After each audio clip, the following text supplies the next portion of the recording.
Good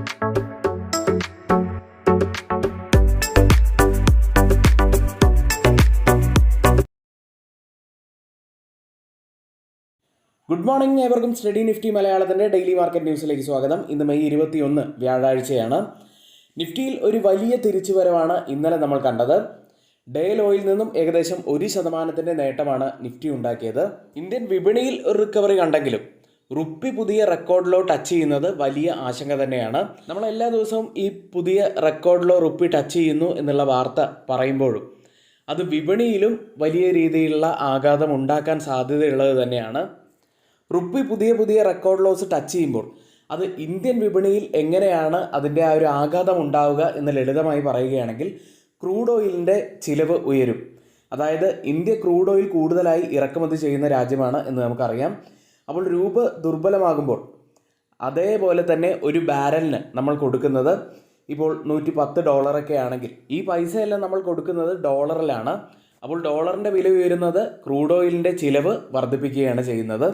കൂടാതെ inflation വർദ്ധിക്കും. Electronics, machinery, chemicals പോലുള്ള ഇറക്കുമതി സാധനങ്ങളുടെ വില കൂടും. മറ്റൊരു ആഘാതമായി വരുന്നത് വിദേശ വായ്പയുടെ ഭാരം വർദ്ധിക്കും. അതായത് ഡോളറിൽ കടമെടുത്ത കമ്പനികൾക്ക് തിരിച്ചടയ്ക്കാൻ കൂടുതൽ പണം ഇനി ആവശ്യമായിട്ട് വരും. കാരണം ഡോളറിന് അവർ മുൻപ് 80 രൂപയ്ക്കൊക്കെയാണ് എടുത്തതെങ്കിൽ ഇപ്പോൾ അത് 97 അടുത്തായിട്ടാണ് നിൽക്കുന്നത്.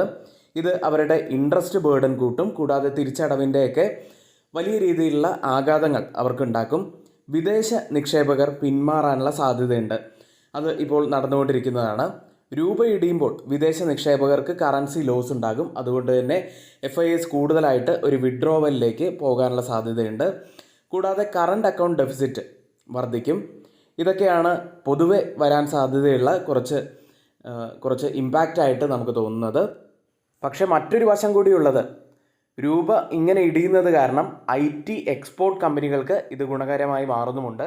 ഇതുകൂടാതെ ഇന്നലെ വലിയൊരു നിലപാട് കൂടി റിസർവ് ബാങ്ക് ഓഫ് ഇന്ത്യ എടുത്തിരിക്കുന്നത് RBI ബാങ്കിംഗ് സംവിധാനത്തിൽ ലിക്വിഡിറ്റി വർദ്ധിപ്പിക്കാനും രൂപയുടെ ഇടിവ് നിയന്ത്രിക്കുന്നതിനുമായി $5 ബില്യൺ റുപ്പി സ്വാപ്പ് ഓപ്ഷൻ പ്രഖ്യാപിച്ചിട്ടുണ്ട്. മെയ് 26 ലേലം നടക്കുക. റുപ്പി പുതിയ റെക്കോർഡ് ലോ ടച്ച് ചെയ്യാനുള്ള പ്രധാനപ്പെട്ട കാരണം നമുക്കറിയാം. ഇപ്പോഴത്തെ ഈ ക്രൂഡ് ഓയിൽ വില ഉയരുന്നതാണ്. ക്രൂഡ് ഓയിൽ വില ഉയരാനുള്ള കാരണം വെസ്റ്റ് ഏഷ്യൻ വാറുമാണ്. ഇപ്പോഴിതാ ഡൊണാൾഡ് ട്രംപിൻ്റെ ഭാഗത്തു നിന്നും വെസ്റ്റ് ഏഷ്യൻ വാറുമായി ബന്ധപ്പെട്ട ഒരു പ്രസ്താവന വന്നിരിക്കുന്നത്. ഇറാനുമായി നടക്കുന്ന ചർച്ചകൾ അവസാന ഘട്ടത്തിലേക്ക് സ്ഥിരീകരിച്ചിരിക്കുന്നു. കരാറിലേക്ക് എത്തില്ലെങ്കിൽ കൂടുതൽ ആക്രമണങ്ങൾ ഉണ്ടാകുമെന്നും മുന്നറിയിപ്പ് ട്രംപ് നൽകുന്നുണ്ട്.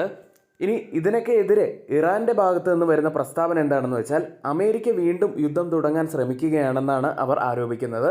ആക്രമണം വീണ്ടും തുടങ്ങുകയാണെങ്കിൽ പശ്ചിമേഷ്യയ്ക്ക് പുറത്തേക്കും ശക്തമായിട്ടുള്ള തിരിച്ചടി നൽകുമെന്ന് ഇറാൻ മുന്നറിയിപ്പ് നൽകുന്നു. ഗ്ലോബൽ മാർക്കറ്റുകളിലേക്ക് ആദ്യം US മാർക്കറ്റുകളിലേക്ക് വന്നാൽ ഓഹരി വിപണികൾ ബുധനാഴ്ച ശക്തമായിട്ടുള്ള മുന്നേറ്റമാണ് നടത്തിയത്. 3 ദിവസമായി തുടർച്ചയായിട്ടുള്ള ഇടിവിന് ശേഷം ടെക്നോളജി ചിപ്പ് ഓഹരികളിലെ ഒരു ബൈയിങ് ആണ് ഇന്നലെ കാണാൻ കഴിഞ്ഞത്. ഡൗ ജോൺസ് 1.31%, S&P 500 1.08%, നാസ്ഡാക്ക് 1.55% ഉയർന്നത്. എൻവിഡിയയുടെ റിസൾട്ടുകൾക്ക് മുന്നോടിയായാണ് US മാർക്കറ്റുകൾ ശക്തമായി ഉയർന്നത്. US മാർക്കറ്റിൽ ഉണ്ടായ നേട്ടം ചുവട് പിടിച്ച് ഇപ്പോൾ ഓപ്പൺ ചെയ്തിരിക്കുന്ന ഏഷ്യൻ മാർക്കറ്റുകളിൽ ജപ്പാൻ മാർക്കറ്റ് നിക്കി 3% നേട്ടത്തിലും കോസ്പി മാർക്കറ്റ് 5.5% നേട്ടത്തിലുമാണ് ട്രേഡ് ചെയ്യുന്നത്. ഇപ്പോൾ സമയം 6 മണി കഴിഞ്ഞ് 40 മിനിറ്റാണ്. ഗിഫ്റ്റ് നിഫ്റ്റി ഇപ്പോൾ ട്രേഡ് ചെയ്യുന്നത് 23,864 എന്ന നിലയിലാണ്. അതായത് ഇപ്പോഴത്തെ ഈ ഒരു നില വെച്ച് ഏകദേശം 190 പോയിൻറ്റ്സിൻ്റെയൊക്കെ ഒരു ഗ്യാപ്പ് ഓപ്പണിങ്ങിനാണ് സാധ്യതയുള്ളത്. ഇനി ഇന്നത്തെ ഏറ്റവും കീ ഇവൻറ്റ്സ് എന്തൊക്കെയാണെന്ന് നോക്കാം. ഇന്ന് നടക്കാനിരിക്കുന്നതിൽ UK GDP ഡാറ്റ പുറത്തു വരാനുണ്ട്. കൂടാതെ US initial jobless claims data ഇന്നാണ് പുറത്തു വരുന്നത്. വീക്ക്ലി ജോബ്ലെസ് ക്ലെയിംസ് ഡാറ്റയാണ്.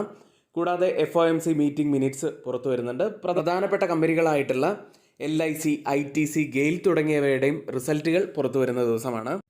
ഇനി സ്റ്റോക്ക് മാർക്കറ്റിൽ കൂടുതലായിട്ട് നിങ്ങൾക്ക് പഠിക്കണം എന്നുണ്ടെങ്കിൽ സ്റ്റോക്ക് മാർക്കറ്റിൻ്റെ ബേസിക് മുതലുള്ള ബിഗിനേഴ്സിനായിട്ടുള്ള കോഴ്സിൽ നിങ്ങൾക്ക് ജോയിൻ ചെയ്യാവുന്നതാണ്. F&O ട്രേഡിങ്ങിനായിട്ട് സ്പെഷ്യലി ഒരു സ്ട്രാറ്റജി ബിൽഡിംഗ്, OI അനാലിസിസ്, കൂടാതെ ഡീറ്റെയിൽ ആയിട്ടുള്ള F&Oൻ്റെ ക്ലാസ്സുകൾ എന്നിവയെല്ലാം ഉൾപ്പെടുത്തിക്കൊണ്ടുള്ള ക്ലാസ്സുകളും, കൂടാതെ ഇക്വിറ്റി ട്രേഡിങ്ങിനായിട്ടുള്ള fundamental analysis, technical analysis, chart analysis, trading വ്യൂവിനെ കുറിച്ച് ഡീറ്റെയിൽ ആയിട്ടുള്ള ക്ലാസ്സുകൾ എന്നിവയെല്ലാം ഉൾപ്പെടുത്തിയിട്ടുള്ള ക്ലാസ്സുകളാണ്. ആർക്കെങ്കിലും ജോയിൻ ചെയ്യണമെങ്കിൽ ഇപ്പോൾ തന്നെ തൊട്ടുമുകളിലെ വാട്സാപ്പ് നമ്പറിൽ ഒന്ന് മെസ്സേജ് അയച്ച് നിങ്ങൾക്ക് ജോയിൻ ചെയ്യാവുന്നതാണ്. US ലിസ്റ്റ് ചെയ്ത ഇന്ത്യൻ കമ്പനികളുടെ പ്രകടനം നോക്കാം. ആദ്യം ടെക് സൈഡിൽ ഇൻഫോസിസ് 0.39% നേട്ടത്തിലാണ് ഇന്നലെ ക്ലോസ് ചെയ്യുന്നത്. വിപ്രോ 2% ഉയർന്നു. ബാങ്കിങ് സൈഡിൽ HDFC ബാങ്ക് 1.5% ഉയർന്നപ്പോൾ ICICI bank 1.7%, doctor Reddy laboratories 1.3%മാണ് ഉയർന്നത്. ഇന്ന് ഫോക്കസിൽ വെക്കേണ്ട പ്രധാനപ്പെട്ട കുറച്ച് സ്റ്റോക്കുമായിട്ട് ബന്ധപ്പെട്ടുള്ള വാർത്തകളിലേക്കാണ്. ആദ്യം ക്വാർട്ടർലി റിസൾട്ടുകളിൽ ഇന്ന് പ്രധാനപ്പെട്ടതായിട്ട് വരുന്നത് അപ്പോളോ ഹോസ്പിറ്റൽസിൻ്റെ റിസൾട്ടാണ്. നെറ്റ് പ്രോഫിറ്റിൽ 35.9% വർധനമാണ് റിപ്പോർട്ട് ചെയ്തിരിക്കുന്നത്. 529.3 കോടി രൂപയിലാണ് പ്രോഫിറ്റ് ഉള്ളത്. റവന്യൂവിൽ 18.1% വർധനമാണ് വന്നത്. 6605.5 കോടി രൂപയിലാണ് റവന്യൂ റിപ്പോർട്ട് ചെയ്തിരിക്കുന്നത്. മികച്ച റിസൾട്ടായിട്ട് തന്നെ കാണാം. മറ്റൊരു കമ്പനി സമ്മൻ ക്യാപിറ്റലാണ്. നെറ്റ് ലോസ് ആയിട്ട് റിപ്പോർട്ട് ചെയ്തിരിക്കുന്നത് 8101.4 കോടി രൂപയാണ്. കഴിഞ്ഞ വർഷം ഇതേ കാലയളവിൽ 324.04 കോടി രൂപയായിരുന്നു കമ്പനി നഷ്ടത്തിലുണ്ടായിരുന്നത്. റവന്യൂവിലും വലിയ ഇടിവ് തന്നെയാണ്. 35.6% ഇടിവാണ് രേഖപ്പെടുത്തിയിരിക്കുന്നത്. ഇയർ ഓൺ ഇയറിൽ 1357.7 കോടി രൂപയായിട്ടാണ് റവന്യൂ റിപ്പോർട്ട് ചെയ്തിരിക്കുന്നത്. മറ്റൊരു കമ്പനി ഹണിവെൽ ഓട്ടോമേഷൻ ഇന്ത്യ എന്ന കമ്പനിയാണ്. പ്രോഫിറ്റ് ആയിട്ട് റിപ്പോർട്ട് ചെയ്തിരിക്കുന്നത് 159.7 കോടി രൂപയാണ്. 14.2% വർധനമാണ് റിപ്പോർട്ട് ചെയ്തിരിക്കുന്നത്. റവന്യൂ ആയിട്ട് റിപ്പോർട്ട് ചെയ്തിരിക്കുന്നത് 5.9%, 1180.7 കോടി രൂപയിലാണ് റവന്യൂ ഉള്ളത്. മറ്റൊരു കമ്പനി വേൾപൂൾ ഇന്ത്യ എന്ന കമ്പനിയാണ്. പ്രോഫിറ്റിൽ 32.7% ഇടിവ് വന്നിരിക്കുന്നു. 80.2 കോടി രൂപയിലാണ് ഇയർ ഓൺ ഇയറിൽ കമ്പനിയുടെ പ്രോഫിറ്റ് റിപ്പോർട്ട് ചെയ്തിരിക്കുന്നത്. റവന്യൂവിൽ 8.8% വർധനമാണ് വന്നത്. 2180.8 കോടി രൂപയിലാണ് റവന്യൂ ഉള്ളത്. മറ്റൊരു കമ്പനി ടീം ലീസ് സർവീസസ് എന്ന കമ്പനിയാണ്. പ്രോഫിറ്റ് ആയിട്ട് റിപ്പോർട്ട് ചെയ്തിരിക്കുന്നത് 43.9 കോടി രൂപ. 25.6% വർധനവ് നെറ്റ് പ്രോഫിറ്റിൽ വന്നിരിക്കുന്നു. റവന്യൂവിൽ റിപ്പോർട്ട് ചെയ്തിരിക്കുന്നത് 2.3% വർധനവാണ്. 2924.9 കോടി രൂപയിലാണ് റവന്യൂ ഉള്ളത്. അടുത്തതായി ഷാങ്വി മൂവേഴ്സ് എന്ന കമ്പനിയാണ്. പ്രോഫിറ്റിൽ 27.8% വർധനവ്. 68.8 കോടി രൂപയിലാണ് പ്രോഫിറ്റ് ഇയർ ഓൺ ഇയറിൽ റിപ്പോർട്ട് ചെയ്തിരിക്കുന്നത്. റവന്യൂവിൽ 31.4% ശക്തമായിട്ടുള്ളൊരു വളർച്ച കാണാം. 351.4 കോടി രൂപയിലാണ് റവന്യൂ റിപ്പോർട്ട് ചെയ്തിരിക്കുന്നത്. മറ്റൊരു കമ്പനി മെട്രോ ബ്രാൻഡ്സ് എന്ന കമ്പനിയാണ്. പ്രോഫിറ്റ് ആയിട്ട് റിപ്പോർട്ട് ചെയ്തിരിക്കുന്നത് 117.7 കോടി രൂപ. ഇയർ ഓൺ ഇയറിൽ 23.5% വർധനവാണ് റിപ്പോർട്ട് ചെയ്തിരിക്കുന്നത്. റവന്യൂവിൽ 20.3% വർധനവ് വന്നിരിക്കുന്നു. മറ്റൊരു കമ്പനി JK ലക്ഷ്മി സിമൻസ് എന്ന കമ്പനിയാണ്. നെറ്റ് പ്രോഫിറ്റിൽ 29.4% ഇടിവ് വന്നപ്പോൾ 124.1 കോടി രൂപയിലാണ് പ്രോഫിറ്റ് ഉള്ളത്. റവന്യൂവിൽ 0.2% വർധനവും കാണിച്ചിരിക്കുന്നു.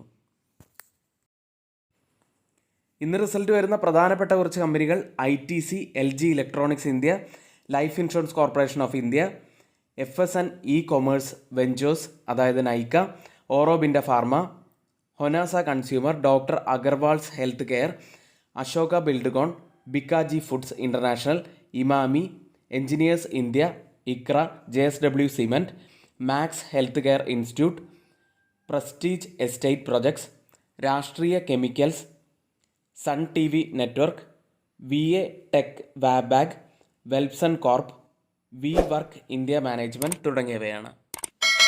FIDA ഡാറ്റയിലേക്ക് അങ്ങനെ വീണ്ടും FIS സെല്ലിങ്ങിൽ തന്നെയാണ്. FIS 1597 കോടി രൂപയ്ക്കാണ് ഇന്നലെ ക്യാഷ് മാർക്കറ്റിൽ സെല്ല് ചെയ്തത്. DIS ആവട്ടെ 1968 കോടി രൂപയ്ക്ക് ബൈ ചെയ്തു.